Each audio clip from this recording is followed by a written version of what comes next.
Hi everyone. Thank you so much for coming to my talk. I know there's a lot of other great sessions on right now, so I appreciate it. Thank you. So I am Mitu Kandekukakouris. I run the mostly one-person indie micro studio, The Tiniest Shark. And today I'd basically love to talk to you about the idea of social simulation games and the things that we might want to sort of consider if we're thinking about designing them. So just to introduce myself, so I make games. I'm a designer and programmer. And so I made a sort of strange little social simulation game called Red Shirt, which was ultimately a game about being this complete nobody on this sort of future space station, as the name would imply. And you're basically trying to claw your way up the career and social ladders using a parody social network called Facebook. And as a result of that, I sort of learned lots of lessons about what kinds of things work in terms of designing social simulation and what doesn't, so which I'm sort of going on and applying that to more recent work as well. So first, before we get started, I do also need to remind you to switch off your put your phones on silent, etc., because we don't like social interaction here. Yeah, firstly, I'd like to make clear what this talk isn't, because it's not an AI-centered talk, right? So it's not about designing more believable characters, per se, because there is a whole other track for that here at GEDC. That's not to say, though, that there won't be some overlap or things to help you if your sort of stated aim is to create more believable characters.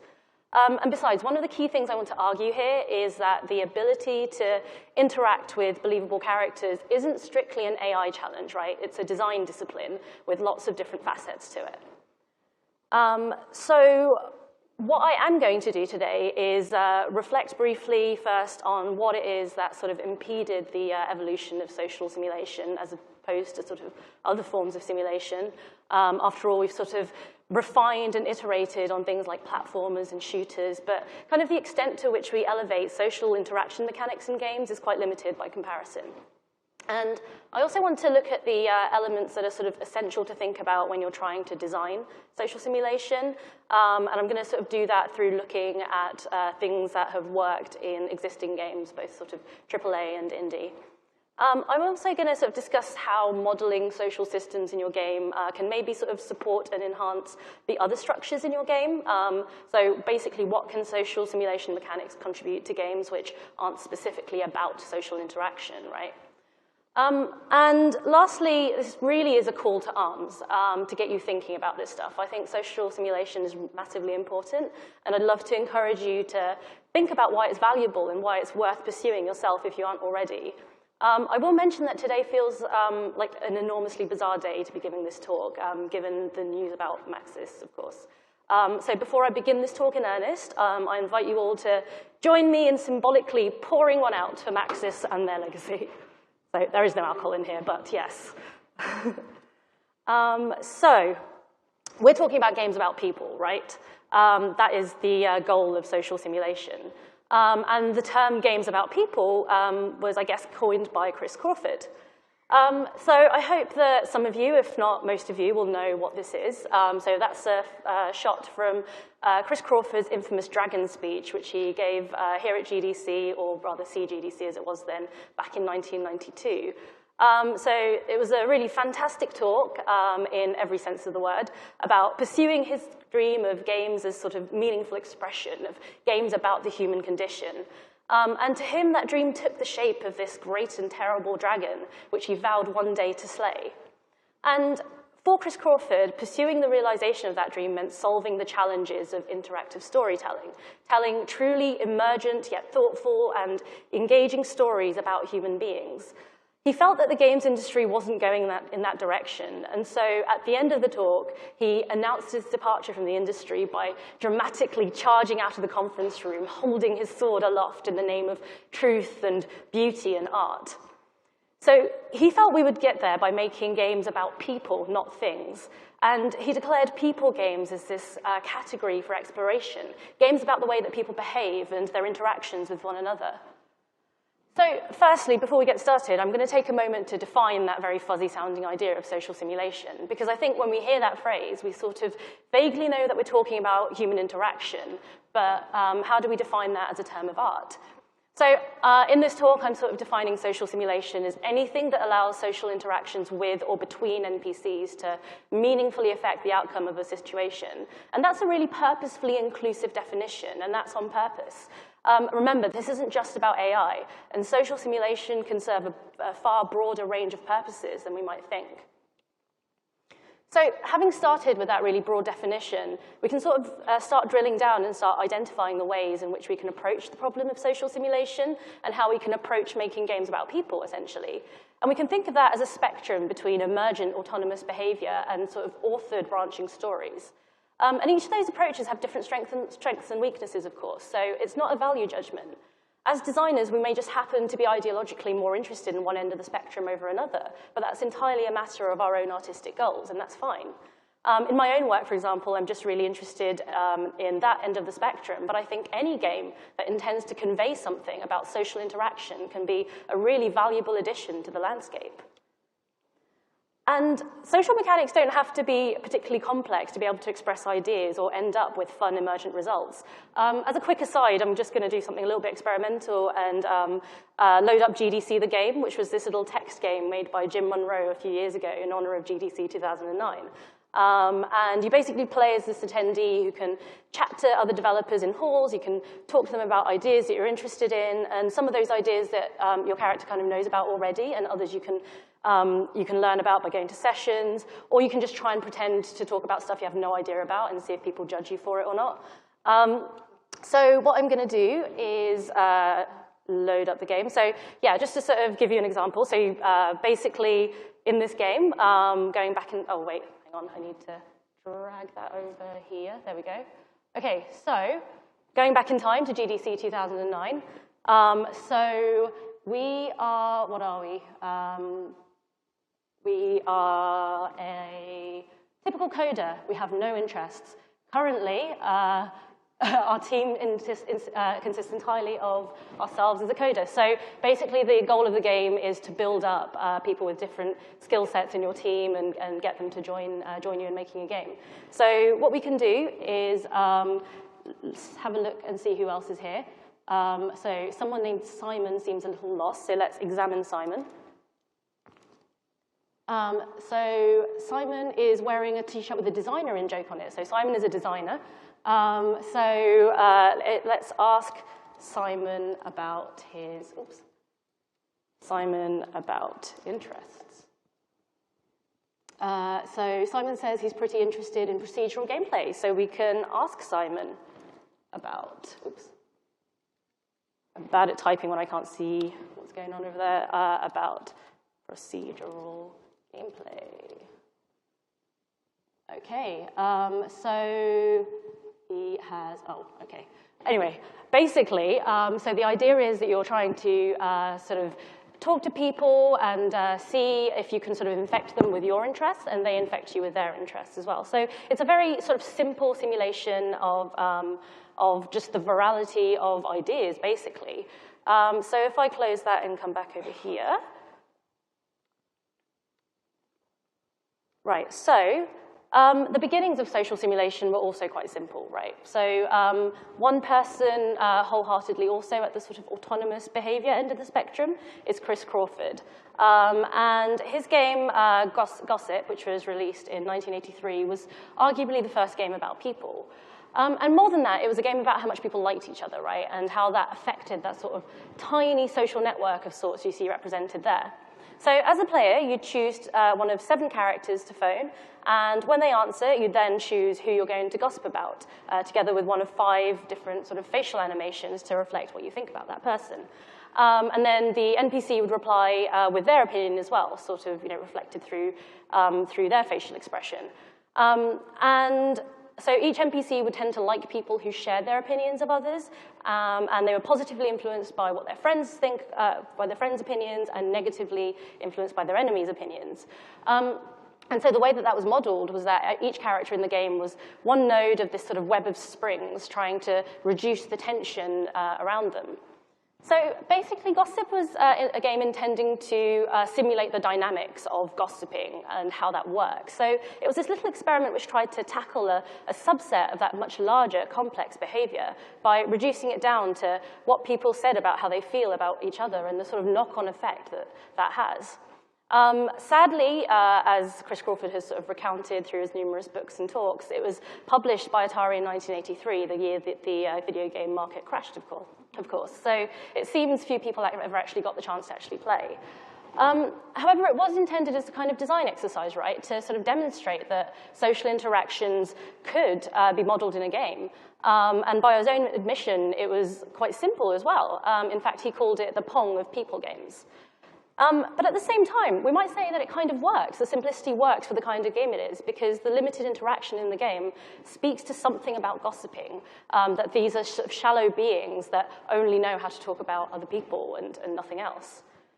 And so if we just quickly sort of run through some other games under our sort of very inclusive definition, there are all kinds of games modeling social phenomena that we can think about, which, like Gossip, sort of choose to simulate a subset of human behavior rather than trying to do everything. So there's Prom Week, of course, which is about the complex social maneuvering of high schoolers. And through modeling a system which specifically addresses that goal, these AI-driven students can convincingly react to the players' decisions and each other. Besides AI, though, the game Limb, for example, uses flocking behavior to simulate aggression and acceptance. So, effectively using spatial mechanics as a metaphor for social phenomena. Something like Parable of the Polygons, which is a great little web toy that uses these simple happiness heuristics to show how minor social biases can affect society as a whole. And there's Dwarf Fortress, which is, well, it's Dwarf Fortress. This dwarf is very disciplined and likes working outside in inclement weather. This may prove useful if you need to build a levee. Let's look at what's hindered the exploration of social simulation mechanics in games, particularly those on the sort of autonomous behavior end of the spectrum. So there's the argument that simulating the ways in which people behave is much harder than simulating one object colliding with another, and that's certainly true, though I've just talked about the potential of even really basic kinds of social simulation. And part of that is the problem of feedback, right, and communicating to the player. It's much easier to represent feedback for object collisions. Your bullet hits someone, they fall over and die, or that you jump from one platform to another. But when what you're communicating are thoughts and feelings, that kind of presents a challenge. And also, emergent simulations of any kind don't always guarantee an interesting result. That's kind of just the nature of chaos. One of the advantages of telling a branching story is that you can ensure that all possible outcomes are interesting because that's how you've written them. And that has the potential to detract from the character's autonomy. But we'll see how those aren't necessarily mutually exclusive things. So I've mentioned Chris Hecker's Photoshop challenge in there, which apologies, Chris, I only heard about it through a talk by Richard Evans. But it's the idea that it's more of a tools problem than an implementation problem, right? So it's the idea that even though AI is a design discipline, it's much more difficult to create AI tools that are as intuitive for designers as sort of Photoshop is for artists, because AI can't be broken down into sort of compositional elements the way that sort of textures or polygon models can. And most importantly, I think, it's really crucially important to realize the cultural factors that have influenced game AI research. Because games have sort of historically catered to a very specific audience. Many of the biggest leaps in game AI have focused on pathfinding through complex 3D environments and detailed behavior trees for combat. So what makes for good social simulation? I'd like to propose 6 important considerations for when we're designing social simulations, which hopefully helps with that. So firstly, there's that spectrum from autonomous behavior to narrative branching. And one of the most important things is to understand where you want to be on that spectrum and to manage that trade-off so you can craft the experience that you're looking for. And different ideas might be suited to different combinations. The player also needs to have a really clear idea of what's happening. So some game characters can express their emotional state with little icons or thought bubbles. Others might rely on voice acting and animation, and others might just rely on text. And there are varying degrees of clarity and ambiguity. But the important thing is that the player needs to always feel like they know enough to understand how a character feels. People should also be treated as ends rather than means, and there are some specific exceptions to this. Like if you're trying to express something about human nature by using people merely as tools or whatever. But in general, the characters that the player interacts with should be central to the experience and interesting on their own. And also the idea of sort of expression through limitations, right? Because I think we can express a lot through the boundaries of our systems. In our thinking about games, we often fall prey to the idea that removing limitations for the player makes our games better. So framing that in terms of social simulation, the idea that interaction should be totally free from everything and anything should be sort of able to happen. While it's a worthy problem to solve for its own reasons, it's a problem that requires solving hard AI first, maybe. And we need to understand the ways that restricting our scope to certain aspects of human interaction and behavior still has so much untapped potential, and may be able to say more than if no limitations were imposed at all. The range of possible behavior should be thought of in terms of what makes sense for your game. It's a question of conscientious reductionism. So tied to that idea of expression, I think diversity in our social simulation games is really important. Not only would the most detailed of social simulations be unbelievably boring if all the characters were sort of copies of each other, but also the interactions between characters of different identities, different motivations, and so on can really give rise to a wider range of outcomes and has the potential to express something about ourselves. And then finally, the sixth point is sort of a bonus point underpinning the rest. So to what extent is the social simulation in your game the main thing? Because there's no reason that social simulation couldn't be a secondary feature of your game, designed to support your core mechanics or enhance the things that you're communicating about the game world. So I'm going to talk about why these things and sort of how to tackle them if you're designing social simulations. And I'm going to try and show them at work in a few different games. So firstly, in terms of understanding and managing that trade-off between autonomy and authored story is really important. And as I said, it depends on what you're trying to achieve. So the systems-driven games at one end of the spectrum have all the strengths that emergence affords you, the sort of delight of the unexpected, that serendipitous feeling of order coming out of chaos, of something in a game having happened for you and only for you, those sort of tiny moments of awe, as I think of them. Emergent systems, with their capacity to evolve and surprise, are also just infinitely replayable. No situation will ever play out precisely the same way twice. At the other end of the spectrum, we find the sort of emotional depth and nuance that only well-crafted writing can provide. A human being with all their range of experience can tell a story with layers of nuance and understanding that no autonomous agent or emergent system can match. That's a uniquely human strength. And so along that sort of spectrum, there's a lot of room for variation with all kinds of games happening along various points in the spectrum. So a game like Shadow of Mordor, which has this sort of specifically written narrative, even though it's a sort of open-ended game, but then it focuses a lot of its action on the sort of emergent behaviors of the player's orc nemesis. Binary Domain is a primarily directed experience, but it has a sort of trust system where your interaction with other characters can also have unexpected consequences, like a squad mate refusing to follow orders in combat because you've made a story decision that they disagree with. Blood and Laurels is a text-based game that strikes a really great even balance, using the Versu engine by Emily Short and Richard Evans to give characters their own motivations while still guiding the player through a carefully written story. So I think this is a good overview, barring a few outliers. But let's get a little bit more specific now. So if we think about the autonomous behavior end of the spectrum, right, something like The Sims, the beauty of playing the game comes directly from the emergent interactions between your Sims. So they might surprise and delight you with the things you don't expect them to do. There's the fun of getting to know your Sims and their individual personalities to work out what they're like. It's fun to sort of oversee their little stories play out while we watch, exerting just enough control, but not necessarily too much.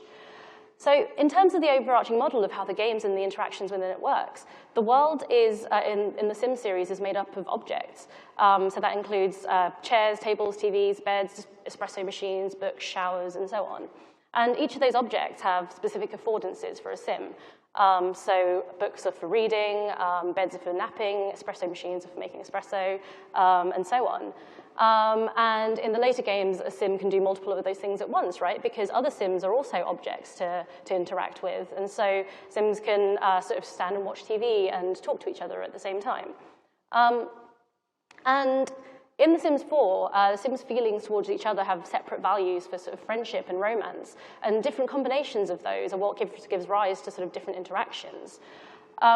They also have emotions that modify their interactions, and their emotions can be affected by their memories of past interactions. So all of those different systems eventually layer on top of each other to give each sim a unique personality. So really, the fundamental unit of the Sims' behavior is the ways in which people and objects interact with each other, and remembering that other Sims are also objects. And obviously, that doesn't encompass all of human nature and all of human interactions, but it's an example of expression through limitation. And governing behavior in that way and modeling it in that way is probably completely appropriate for a series which essentially centers on the acquisition of objects. But the beauty in this design is in all the different kinds of play that gives rise to, the types of emergent interactions that occur between the sim objects and the world objects, or the sims with each other. And sometimes it arises in things like this, and there's a glorious story to be told when it does. So this is this photo which was originally posted on the Sims Gone Wrong Tumblr, which is, amongst various other hilarious graphical glitches, also posts some amazing emergent moments from the game. So here, they're saying, so one of my Sims died, and the Grim Reaper turned up to do his business, but then another of my Sims went into labor, and the Grim Reaper started freaking the hell out. And they're saying, this is not my job. This is literally the opposite of my job. And the agency granted to the player through these sims with all these different possible interactions means that lots of people often play it subversively. I know that The Sims has often been likened to sort of Victorian doll's house play, in which sort of young girls could express their autonomy by messing about with the dolls and having them break from social norms in the way that they themselves couldn't. Mary Flanagan talks about that in her book Critical Play. And so we can see how there's this sort of playful possibility space where NPCs behave autonomously, like dolls come to life, or as plenty of people have described The Sims before, sort of like an ant farm. So that's one end of the spectrum, but what if we think about the other end? So if we think about something like the excellent Walking Dead series, where your interactions with other characters follow pre-authored paths, which then fan out and then come back together, and those choices are much more nuanced to personal interactions than there are between Sims, right? And there's a lot to be said, of course, for the setting itself, but a lot of the dramatic tone is imposed through sort of purposely limited interaction. So the developers have sort of talked before about how it was designed around a philosophy of what would you do with the time you have. And of course, given the sort of bleak post-apocalyptic setting, it's a game crafted to create a sense of sort of that relentless bleakness of making choices which might be morally dubious, and about doubting our dealings with other people as well. And the game doesn't make any judgment about those dealings. There's no morality meter, nothing to tell you right from wrong. It doesn't communicate any of that. It's all down to the player's subjective feelings.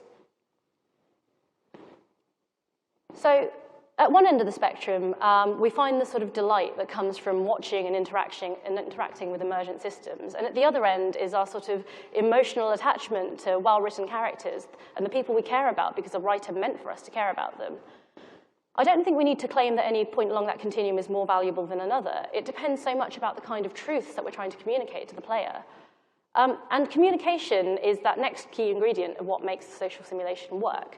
Because even a system magically imbued with emergent nuance all the time wouldn't have much of an impact if it didn't try to help the player understand it as well.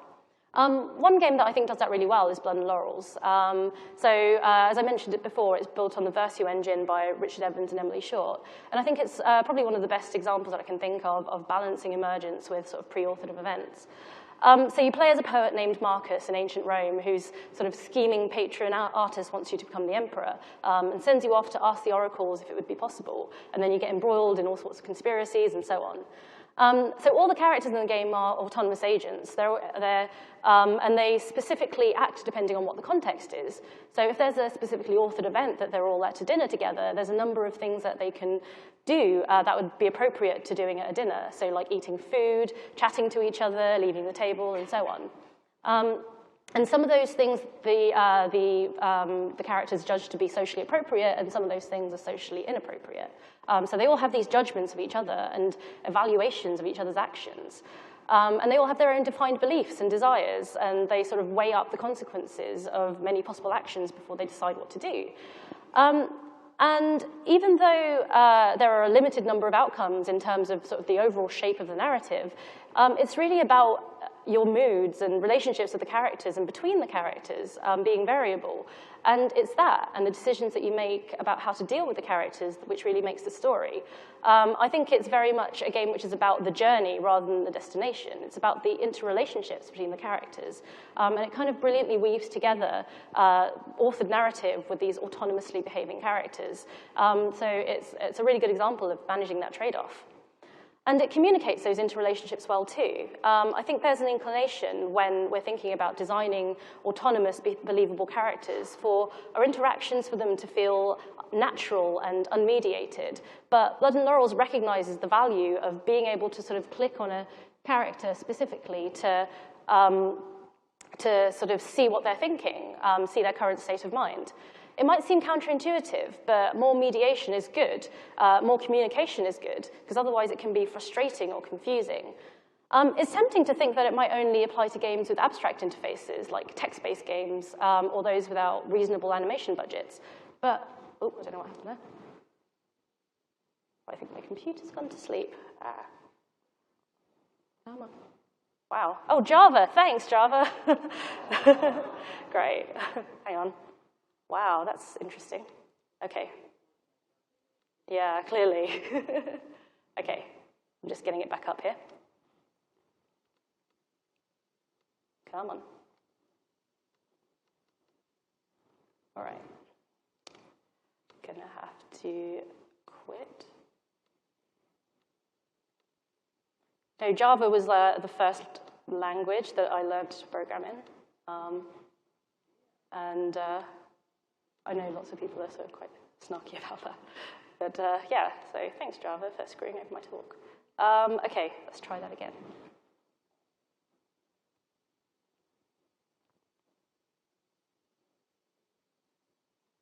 Okay. Come on. Okay. So.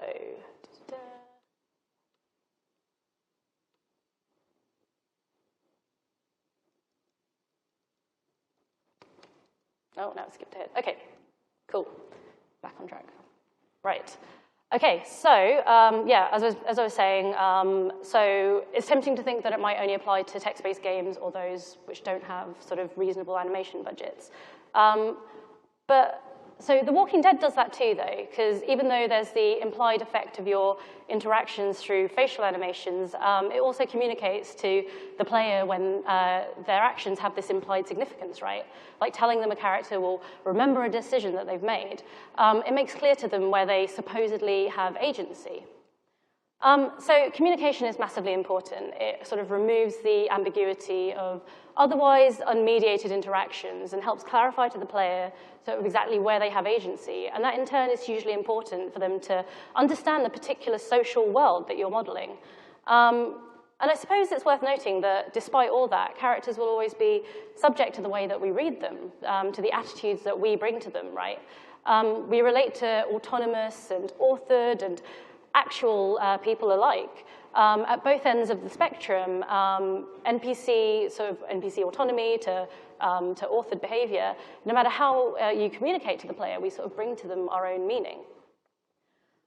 So Tomodachi Life is a game which is very much just about people and their interactions. There is pretty much nothing else in the game but that. So in some ways, it's a true ant farm game. You can use your own me, import those of your friends, or of some of your favorite celebrities, as I did. Yes, that was me making my Kanye West me. So in this game, your Miis become Tomodachis, meaning friend in Japanese, and you level up each of these characters whenever their happiness bars are maxed out. So you eat or play your way to the next level of apparent happiness, so your apparent status, and your happiness is highest until the moment you reach it, and then you become empty again. So it's systemically kind of a game about the unattainable pursuit of happiness and existential emptiness. But it's okay, because you have friends to sort of help you through it. It would have been easy for Nintendo to design the game such that you could directly manipulate the ways that the Tomodachi interact with each other.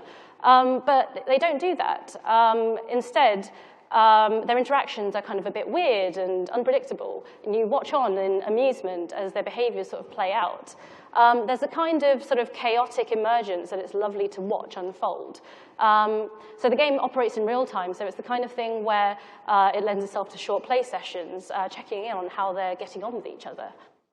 So they don't let you direct them, but they will ask you for your opinion on what they should think about another of the characters. They sort of treat you as a confidant. I suppose they sort of think of you as a friend as well. And they can get into romantic relationships. So that's my Beyonce me as well. And they can get into romantic relationships. They can sort of get engaged or married. Though it's sadly relevant, I suppose, to note that the system in place is exclusively heterosexual. The game sort of expresses through its limitations a heteronormative outlook through that limitation in the character's behavior.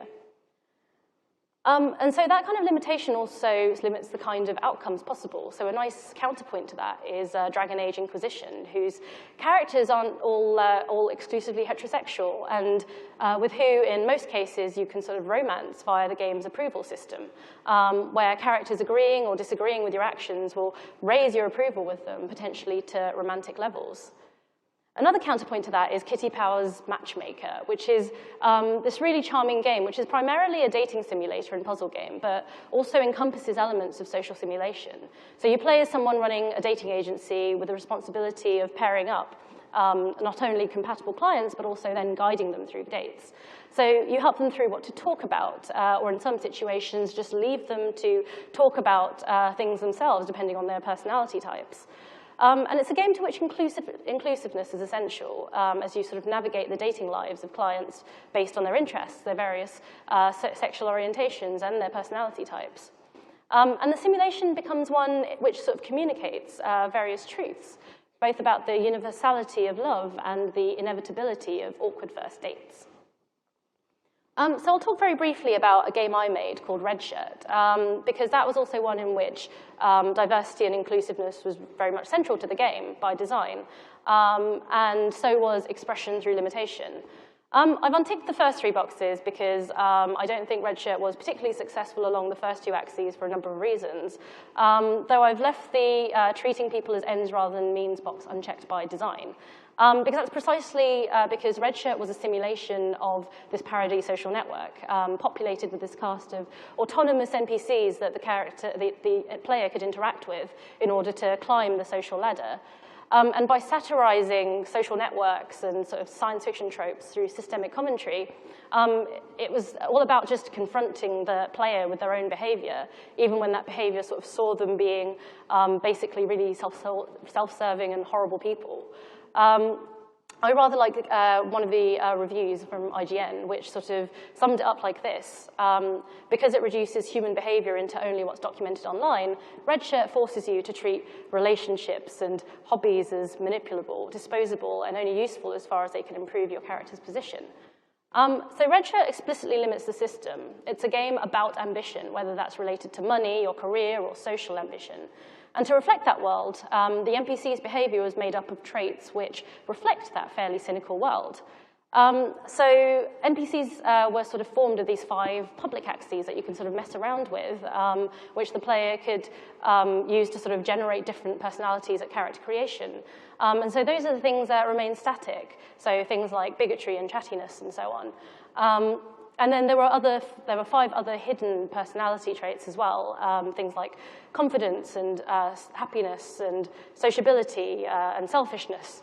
So those combinations hopefully led to some different kinds of personalities.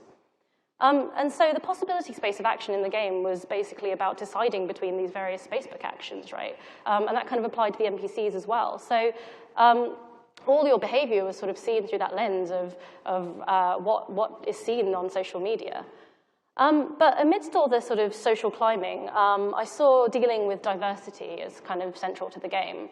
And the first kind is simply diversity in terms of types of personalities, but also a diverse range of species as well. So for some of whom, for which if the play experience becomes different.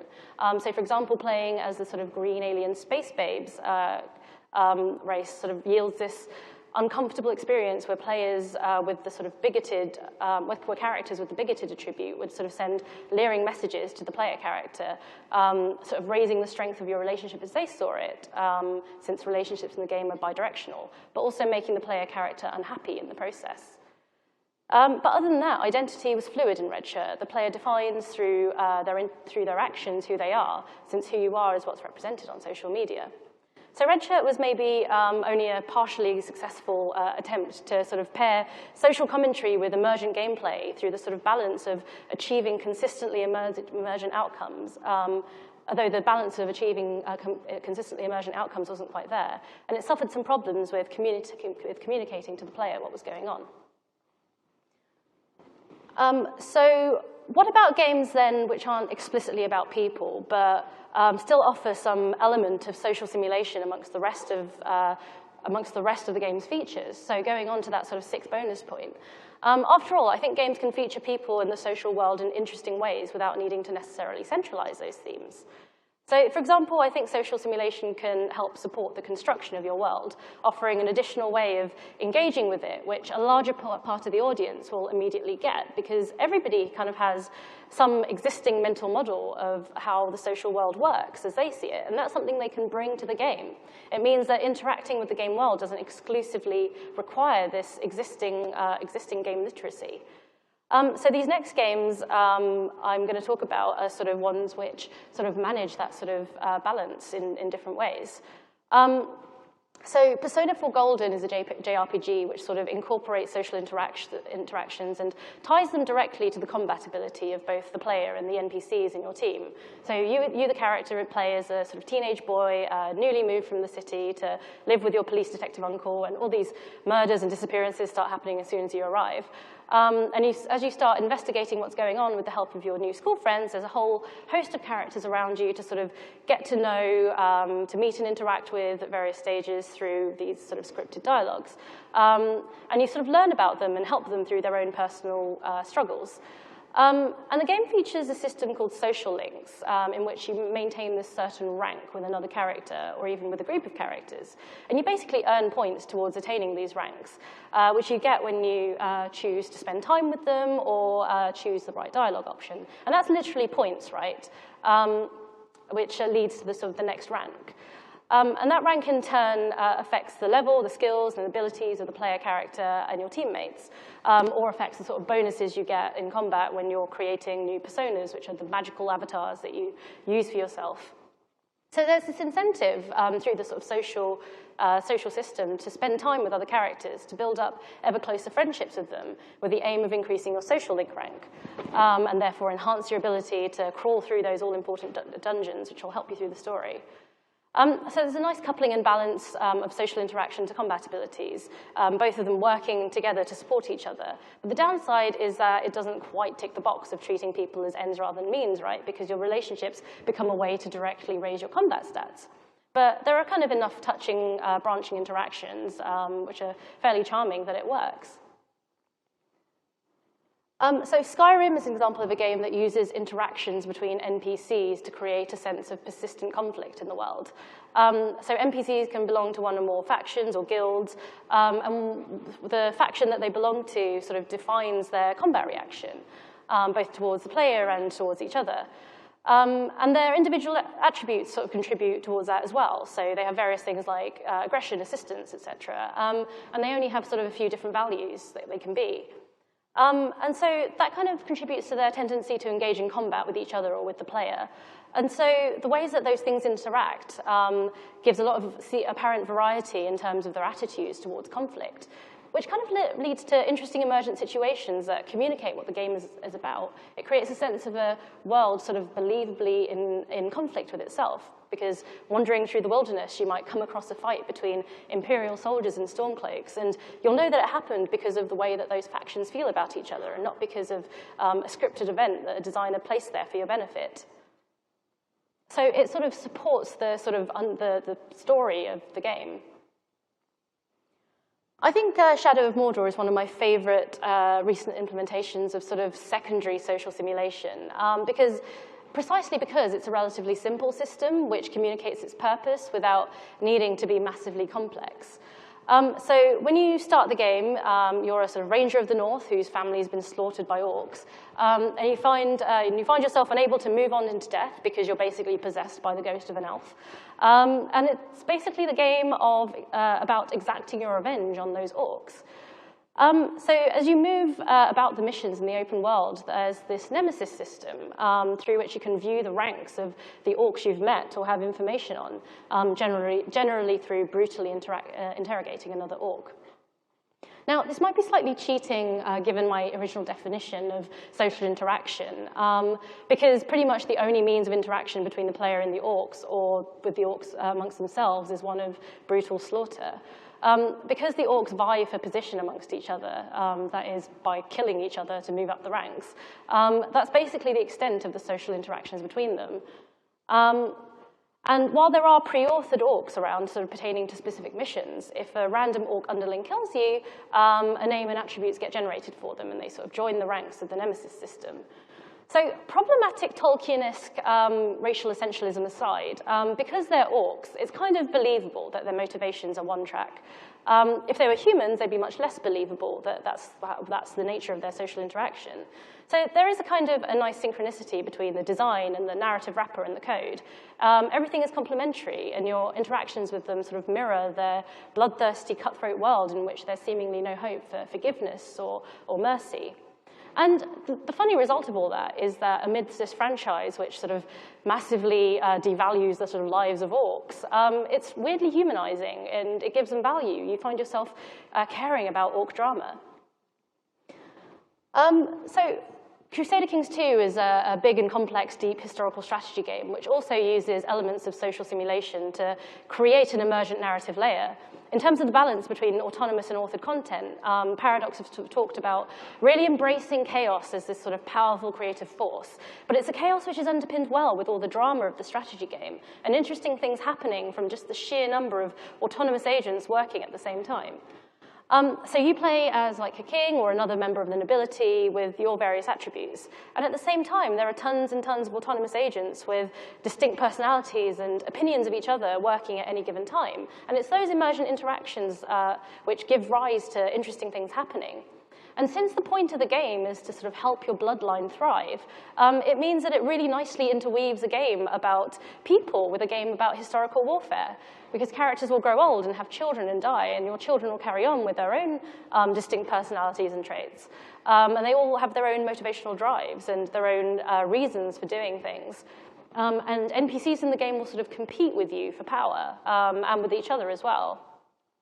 And so the sort of personality dimensions of those NPCs sort of reflect that world. So things like rationality, greed, zeal, honor, and ambition. And those sort of add up in different ways to drive the character's behavior. So a zealous character will be like really religious and might start lots of religious wars and so on. So while at the same time you can see it as this very serious strategy game about historical warfare, it's also just kind of like a soap opera in some ways. And interestingly, Paradox have said that they've noticed far more women playing Crusader Kings 2 than their previous titles, which is really awesome.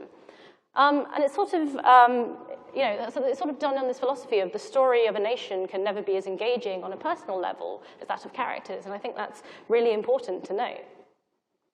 And there's like a really great culture on the forums for the game of players sort of writing up the stories that happen to them in the form of these novellas and sort of logging what happens to them, which I think is just speaks to just how well the social simulation layer in that game works.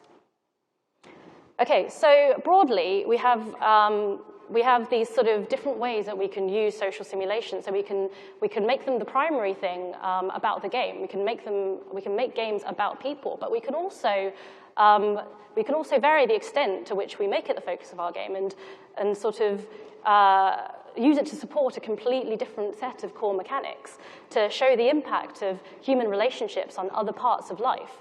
Most often we do this to sort of make conflict and combat situations more interesting, but what other possibilities are there? So on a purely practical level, games about social interaction as well are so much more replayable, whether they offer new emergent situations with each playthrough or allow players to try different branches of an authored story.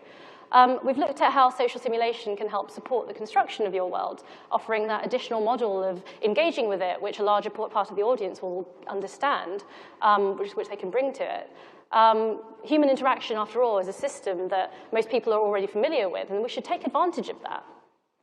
And I think it's a really salient concern for games that we need to foster this wider public understanding of systems literacy in general, right? Of what it is to interact with the system and to unpack the ways it works. And I think that modeling interactions after social simulations can go some way towards fostering that kind of understanding. And so to support that, I think if there's one crucial thing that I can get you to take away, I think of the 5 factors to think about. It's communicating to the player what's going on, even when it feels counterintuitive. It's so tempting to want to make an experience feel more natural or sort of unmediated, as I said, but mediation is really important so that the player sort of understands what's going on. And really, that's kind of the virtue of social simulation, right? The ability to present us with systems that bring the way that we think about the world and the way that we think about people into sharp relief, whether it's by challenging those ideas or just by letting you play around with them. And that's obviously how simulations convey meaning in general, right? The things we leave out of systems are more important than the things we include sometimes because we think through those gaps. And that's especially salient if we invite players to bring with them their mental model of how people work. So going back to sort of the original thing about slaying the dragon, like how do we slay the dragon? How do we, through making games about people, achieve this vision of games as artistic endeavor? I think we began our fight with the dragon a long time ago, and I think we'll be forever approaching our distant asymptotic victory. I think the dragon will continue to weaken, but it will never completely succumb to us, whether or not we choose games as our weapon. That's kind of part of the human endeavor, right? That's what creating art is all about. And I think one of so many different ways to continue fighting the dragon is to use our limitations to our advantage. We can't make endlessly interesting, nuanced characters who behave and interact in limitless ways, maybe not without solving hard AI, but maybe that's not the desirable goal after all. Instead, I think we should think about the ways we can best focus our implementations of social simulations to say something about the world. I think more open-ended systems would definitely give rise to much more possibility, but at the same time, carefully constructed limited systems still have so much to say about people. And I think both types of things and everything in between is really important. So just as a final note, I think thinking about people and designing social simulations results in games with a wider demographic appeal as well. Just like how I mentioned how Paradox noticed how more women are playing Crusader Kings 2 than their previous games. Because I think giving people a chance to play with their existing ideas about the social world beyond the confines of usual games literacy is really compelling. And if we're interested in more nuanced emergent outcomes, more diverse types of characters with diverse personalities are crucial. There's also the potential for games highlighting more types of lived experience, which people can explore, more potential for us as developers to think about the kinds of meaningful stories that can give rise to. There's so much about the complex social world to explore through games, all the way from the sort of nuances of romantic relationships through to the deep multi-layered systems of social privilege in all its many forms with all its intersecting axes. But ultimately, I think the pursuit of social simulation in games is not only beneficial to players. I think an industry that thinks more closely about people and their interpersonal interactions is also an industry which is just more invested in empathy. I just think we need more games that think about people. Thank you.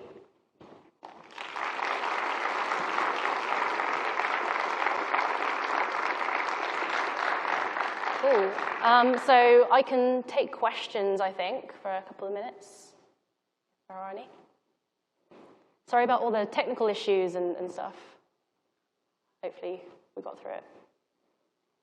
Hi. Oh, gee. Hello, I'm Kate. I was wondering if you had, if there were a bunch of games you took inspiration from for Red Shirt, because I actually played it. Okay. I got it on the whim, and I was like, oh my god, the creator of it's here. That's cool. And I was wondering if you took inspiration from some of the other social focus games, like Facade was one I thought of while you were talking, or like Hatoful Boyfriend, I guess is probably pretty too recent for that, or Digital Love Story. I was just wondering, like, where was your inspiration? So the question was, where was my inspiration for Red Shirt? I mean, I think, you know, obviously, so I think everything we sort of play and interact with sort of, you know, contributes to our cumulative knowledge about things and our sort of cumulative sort of tastes and preferences. So I'm not sure if there's anything which was necessarily the direct inspiration. I mean, in some ways it was kind of a spiritual successor to Positech's Kudos games, but set in space. But other than that, I mean, I think it just came from sort of, yeah, I mean, I love The Sims, of course, and just, I think, wanting to model just social networking culture, I suppose. Yeah. How you doing? My name is Quasi Davis. I was just curious, you clearly have looked at a lot of different games and appear to have scored them, and I'm curious, of all the domains that you're scoring them, which ones do you think are like most important and how best to render them in order to have a successful sort of experience for the player? Yeah, so the question was, of all the sort of dimensions that I defined there, which is the most important? I mean, I think, again, communicating to the player, I think. And, you know, because obviously there is a certain extent to which the player will project their own meanings onto things, but I'm not sure we can always sort of rely on that. So I think just communication, no matter, and obviously that depends on the specific implementation of your game. So you didn't talk about social interaction where the other humans are where the social interaction comes from. Yeah, no. Where games in which, like, humans can fulfill the role, because I think you talked a lot about AI or things in which we're... Yeah. What do you think the future is as far as using social media within games so that it's multiple people working with each other to create the interaction? Yeah, so I guess the question is about sort of games involving other real people, right? Yeah. I mean, yeah, this talk was obviously very specifically limited to the sort of definition that I gave before. It's about sort of games specifically about interacting with NPCs. But no, I mean, I think that's a whole separate, really cool, interesting area of exploration. And, you know, there's a lot of, there's a lot of games sort of doing really well with that, right? So yeah, no, I mean, I think you know, they're two completely different kettles of fish. I think that's the